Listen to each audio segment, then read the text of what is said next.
So how you handle morning sickness? I mean, man, one, it's not morning sickness. So let's just be very clear. It's all day for most people. I'm not really sure why they came up with that term. But that all being said, I think it depends on your job. It also depends on the expectation that you've set with people. So if you have a job where, like, quite frankly, you can do it from home, where sometimes I can, then, maybe that day, do it from home. I think you want to be very careful, though. You don't want to set the expectation that other people think you're using what they call the pregnancy card, like, oh, she's pregnant, she's just going, just stay home all the time. But you also have to be good to yourself because you are growing a human.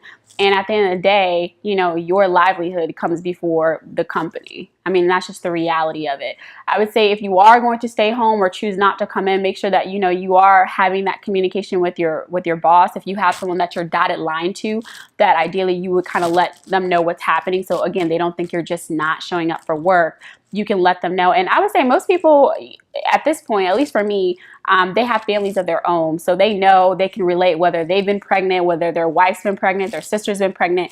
And 9 times out of 10, like, they get it. So they're telling you to stay home.